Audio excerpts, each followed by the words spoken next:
This morning, I'm just sitting here thinking this color is too dark. That gray is too dark. I gotta brighten that up. I need a little more energy. Anyway, happy Wednesday. This is the 11th day of May. This is the third episode already. This is the third episode of season 4 of the Be Your Own Hero show. I'm your host. I'm sekouwrites. I'm a professional creative and the creator of the Hero Ministry movement. And that's my effort to uplift and inspire people in general and the unhoused community in specific.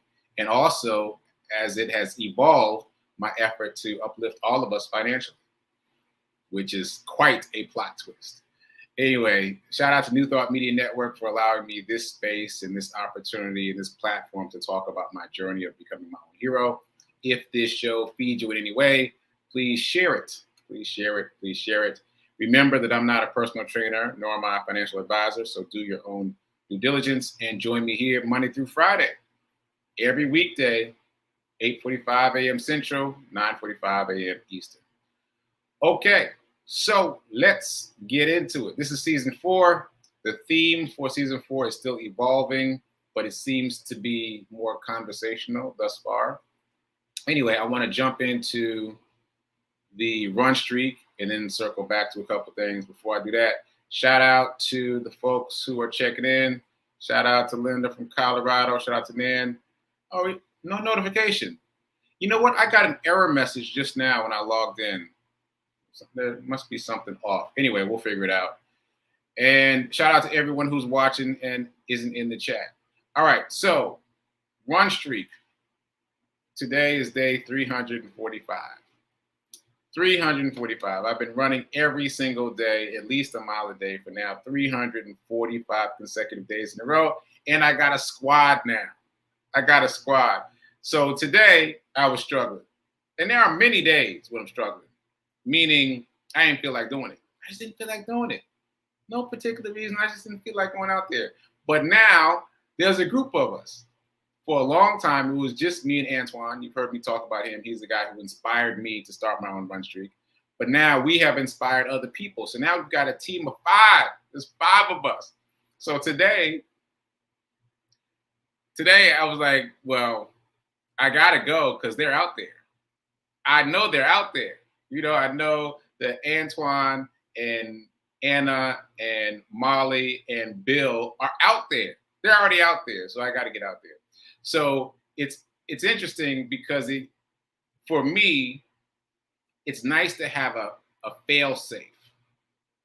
So I guess I'm saying 2 things. It's nice to have a squad because of the camaraderie, but also it's nice to have a failsafe. Like I know I'm going to go, especially because there's a squad now, and we're all holding each other accountable. But it's also nice to have a failsafe that I can whine and complain. I can give myself 15 minutes. I can, fool around in the house a little bit longer, but I'm still going to go, as opposed to fooling around in the house and whining and complaining and not doing it. I know I'm going to do it. And even though I went late, I still ran 2 miles, which made me even later for the rest of the things that I have to do in the morning. But I still did it, and I knew I was still going to do it. And so it's nice to have that fail-safe, that one thing that you're going to do, no matter how much you whine and complain, no matter how much you don't feel like it, you're going to do it. And I can feel how that can easily apply itself to other areas of my life directly. Like I can literally say, all right, I don't want to do this, and I'm going to whine and complain about it for 15 minutes, and then I'm going to do it. That seems like a very direct corollary. So I'm going to practice that. Okay. Moving on. The timing was perfect because I went out to Hadley Park. You've heard me mention it before. It was the very first park in the United States that was purpose-built specifically for Black families, because the other parks in Nashville weren't allowing Black people in. Anyway, I went running in Hadley Park this morning. I go there often. And I ran into one of the other members of Black Men Run, which is wild because he and I haven't seen each other since we were both in Alabama. And we were both running different legs of a 51-mile relay race from Selma to Montgomery. That's that one. That's this medal right here. How epic is that? How epic is that for a way to meet somebody? Hey, man, I haven't seen you since Montgomery. I met you in Montgomery, Alabama, when we were running from Selma to Montgomery. That was so epic. And so even though I was fooling around, I spent so much extra time in the house and getting out, it was divine order because I ran into that guy. I ran into that guy from from Black Men Run. I keep getting Black Men Run confused with My Play, which is Brown Boy Mad over there. Anyway, that was really cool. It's this. What shocks me about that is it's such it's such a different life. It's such a different life to be able to say, yeah, I was in this 51-mile relay race from Selma to Montgomery. Like who can say that? The fact that I can even say that and I can run into somebody and be like, hey, yeah, I remember you from when we ran in that 51-mile relay race. This is really amazing how much my life has changed in a short amount of time. Just a reminder, I've only been running during the pandemic. Running for me is new. Like I ran track in high school. I ran cross country in high school, but I was not like a star or anything, and I didn't keep it up after that. So this is brand new, and to have all these experiences stack themselves so quickly has been amazing. All right, I guess that's my first sidebar of the day. Back on track. Okay, so I mentioned the GoFundMe for Brown Boys Read. That's reconciling. It should be done in about a week or so, and then we'll get that money over to Brown Boys Read, which was created by Demetrius Short, who happens to be the Nashville captain of Black Men Run. So there's that. And all right, let's move right along. Let's get into the dice roll challenge. Oh, by the way, I'm curious. What do I want to know? I've already asked who's doing it, and Linda said she's doing it. I guess I want to know, for the people who aren't doing it, why aren't you doing it? That's what I want to know. For the people who aren't doing the dice roll challenge, let me know in the chat why you're not doing it, and then maybe we can bust through some barriers. Okay, that said, Monday was $6. Tuesday was $1, and today, drum roll, 4. Today's 4. I was just thinking I should have actually done the drum roll, instead of just saying drum roll. It's all good. So 4. Let me just make a note so I don't forget. We got 6 for Monday. We got 1 for Tuesday. We got 4 for Wednesday. That's where we are so far.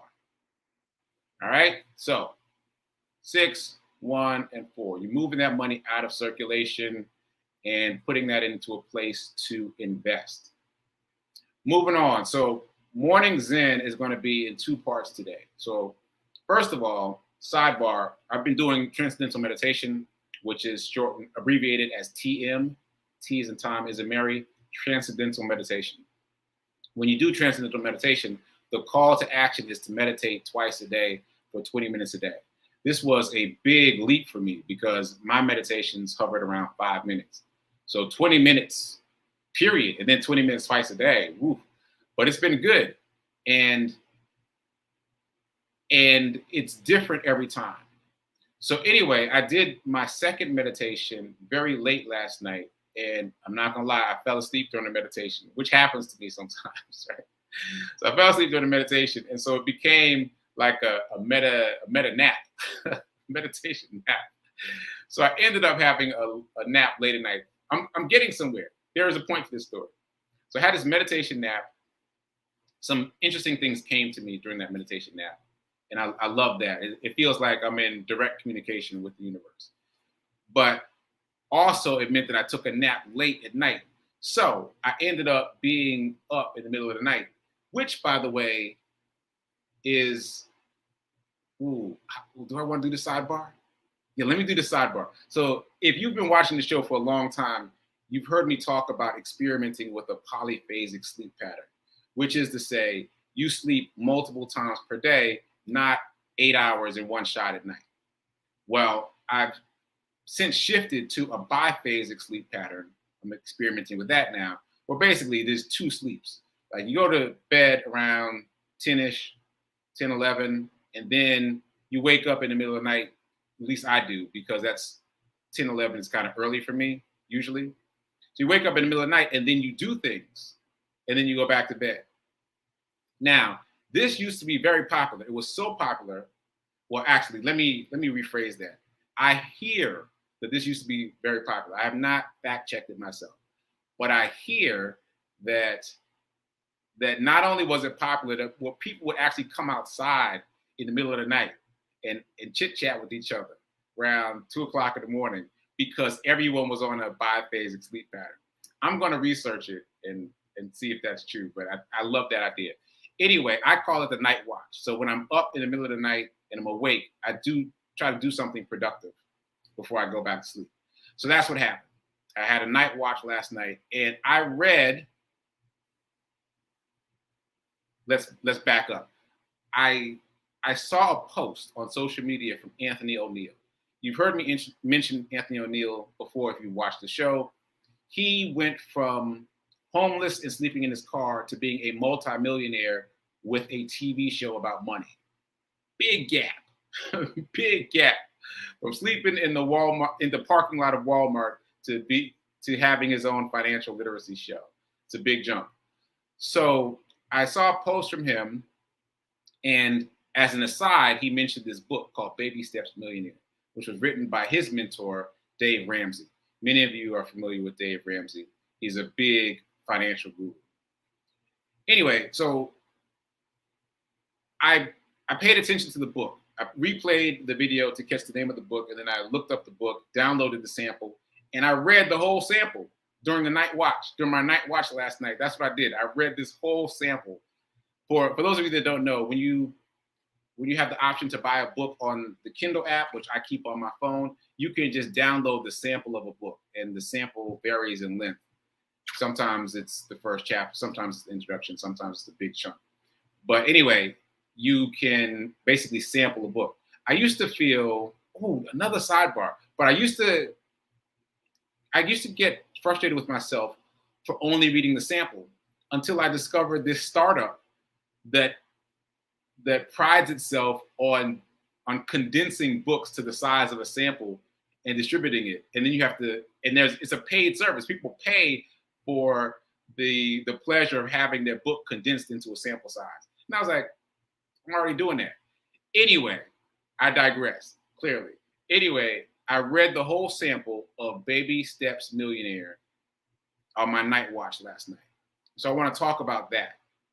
So before I do that, I want to do my other things, the affirmation and the reminder. But that's where we're going. We're going to talk about Baby Steps Millionaire, which was written by Dave Ramsey, who was a big financial guru. So that's where we're going from. That was basically my morning's in, my night watch, reading that book. Okay, that said, let's now do the affirmation. Let's do the affirmation. Ooh, lots of comments. Great. All right, I'm going to check those out in a second. Let me find the affirmation. Oh, here we go. There we go. All right, we haven't done this in a while. We haven't done this yet in season 4. So first time in season 4, we're going to read it twice. We're going to emote both times. Emote even more the second time. Here we go for the first time. I am so happy and grateful to be a multi-millionaire in every area of my life. Second time, with even more feeling. I am so happy and grateful to be a multi-millionaire in every area of my life. Ashe. And my reminder that evolved out of season 3, if you only spend, you'll stay poor. If you only save, you'll stay middle class. If you want to get wealthy, what? You must invest, right? Okay. So I'm going to circle back now to the Dave Ramsey book, Baby Steps Millionaire. Now, this is why I feel like I've been led to talk about financial literacy from the perspective of an artist, primarily, and from a retiree secondarily. Because a lot of the financial wisdom out there presumes you have a job. And this, Baby Steps Millionaire, does that too. That said, The Baby Steps Millionaire process has steps. So there's baby step number 1, 2, and 3. Let's talk about those. And then those 3 steps are summarized pretty quickly at the beginning of the book, and then it goes on to more steps. So just summarizing what was said in the book. Baby step number 1 for financial freedom is create an emergency fund of at least $1,000. Once again, baby step number 1 is to create an emergency fund of at least $1,000. I like this one. It's not something I had heard of before, not something I thought about. What I like about it is everyone says create an emergency fund.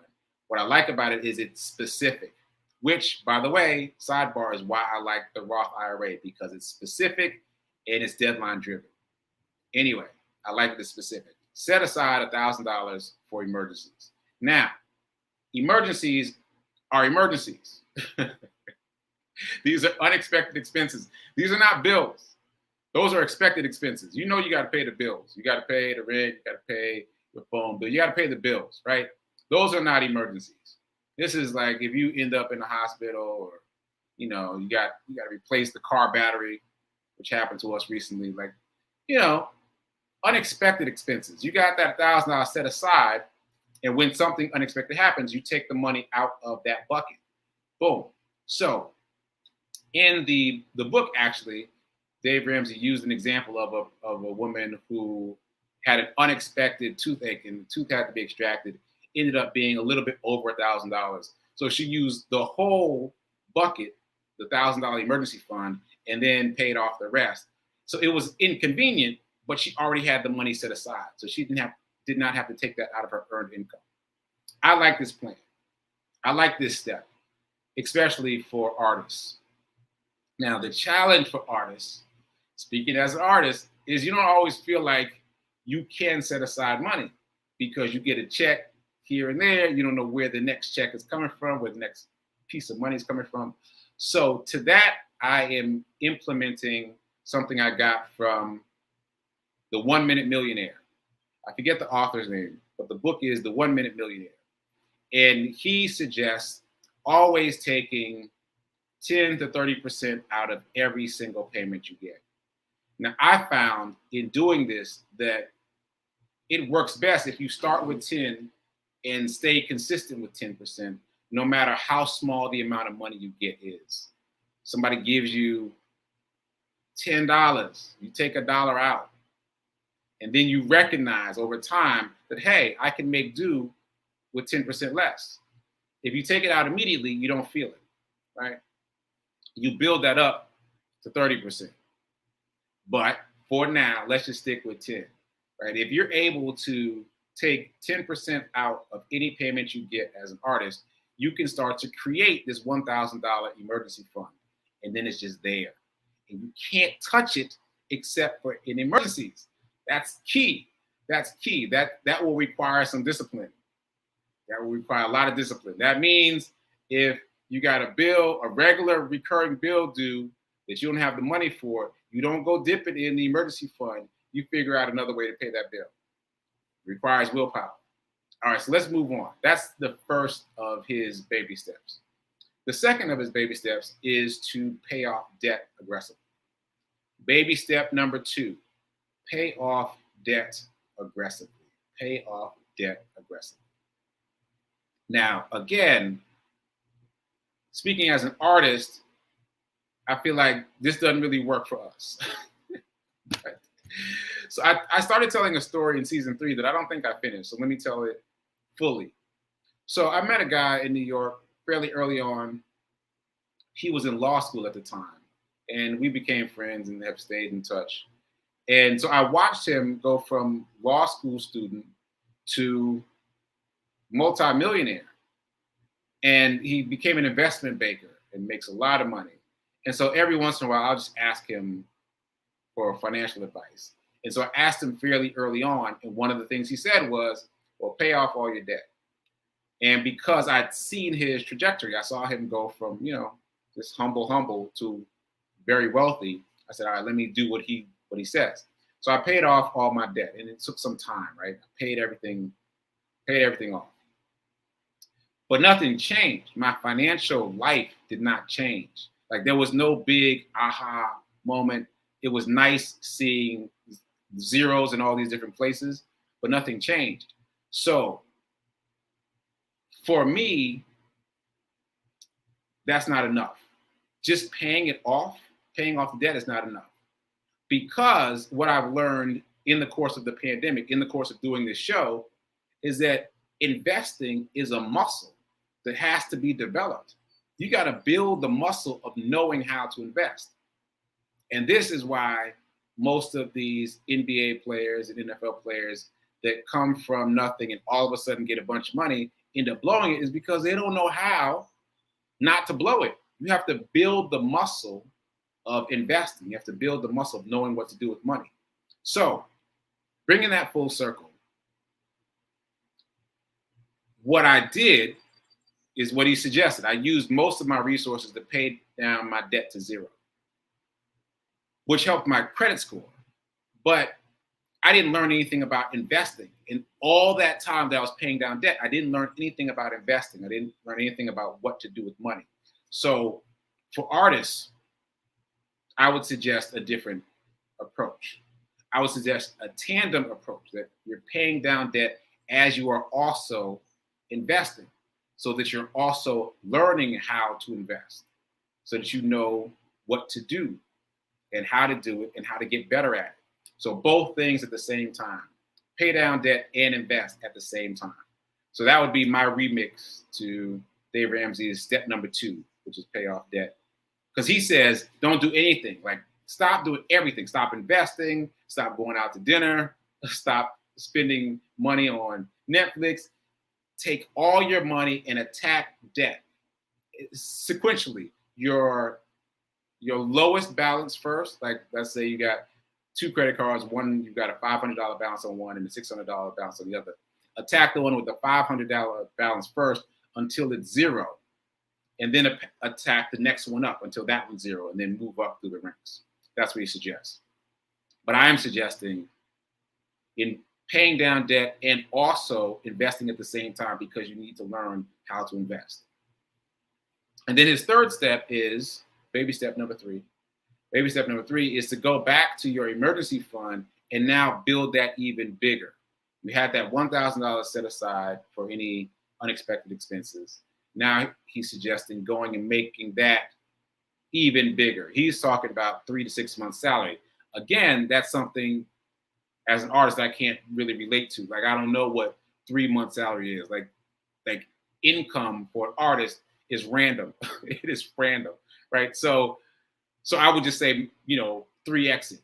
Like, take it from $1,000 to $3,000. But again, his step 3 presumes, well, actually, step 2 and step 3 presume the presence of a consistent paycheck at a set amount, which makes things a lot easier, right? So if you don't have a consistent paycheck, or the consistent paycheck you have is small, like fixed income for retirees, then you've got to be a little more flexible about how to get this done. All that said, I really like the idea of creating a $1,000 emergency fund that is set for emergencies. That said, there's my alarm. Ooh.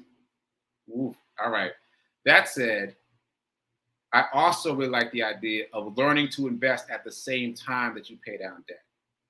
So if all you can set aside is 10%, then 5% goes to paying down debt and 5% goes to investing. Because what you can learn about how to invest will benefit you greatly down the road. Like in my story from a few minutes ago, if I had been investing at the same time that I was paying down debt, by the time I paid down the debt, I would have known some things to do in the world of the stock market. And I've been like, okay, next time I get some money, I'm going to do this, this, and this, because I know what to do now. So that, I think, is critically important, that you know what to do.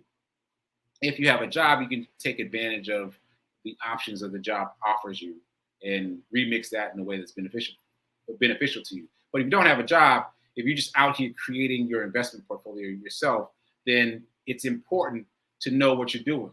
And back to my Sam's Club analogy, it's only dangerous to the degree that you don't know anything about it. The more you know about anything, the less dangerous it becomes. I'm gonna say that again for the people in the back. The more you know about any dangerous thing, the less dangerous it becomes. Learn more about it. Learn more about the stock market. It becomes less dangerous. You know what to do and where to go and how to move. And that applies to everything, right? So, is that it? That might be it. Well, all right. So just one more thing on this idea. So if I had to do it all over again, I would have loved to have employed the Roth IRA sooner because of the fact that there is a fixed dollar amount goal, because of the fact that there is a fixed deadline, right? And because of the fact that there's a penalty to taking out the money. I feel like that's critically important for artists, retirees, and anyone who's new to investing, because you might be tempted to take the money out to deal with a right now expense. And if you've got that penalty hanging over your head, then you won't, or you'll be less likely to take that money out. So that said, again, I really like the idea that there is a set limit. There's a goal limit, $6,000. Because if you can just get $6,000 in there, then you can decide what to do with it. And then you're playing with some real money, throwing some real weight around. Like, oh, how am I doing on time? Let me just do some math right quick. Let me pull up my calculator. So $6,000 divided by 500, that's 12 shares. You could get 12 shares of the S&P 500, which once again exposes you to 500 of the biggest companies in the world, all of which have at least a market cap of $10 billion with a B. Like, you could buy 12 shares, that's significant. Or you could, let's divide this by 20. You could buy 300 shares of AT&T. 300 shares of AT&T, which means you automatically get $300 per year because AT&T stock pays $1 per share per year. All right, let me not get started again. My point is that I really like the fixed nature of the Roth. And as people have been offline asking me about the Roth, some of you have asked me some questions. I feel like it's just a really good way to order your thinking around investing. Even if you don't know what you're going to buy inside the Roth yet, which assets, which positions, which stocks, I think it's a really good idea to just go all in on investing, getting money in there. Okay, that's what I got. I see there's a lot of comments, big, juicy paragraph comments too. So I'm going to read all those for tomorrow, and hopefully those are about the Dice Roll Challenge, and we'll get into that. If not, we'll figure out what they're about and move on from there. Coming up right now at 10:15 is prayer time, and then after that is Sit with Rev Melissa at 10:30. I'll be producing today, and yeah, so hopefully I'll see you there. I feel like I'm forgetting something, but it'll come to me. In the meantime, I'll see you tomorrow. Keep doing. Be your own financial hero. Remember that now is better than perfect in terms of investing. In terms of everything, really, now is better than perfect, but especially in terms of investing because it accumulates over time. So now is better than perfect, and I'll see you tomorrow.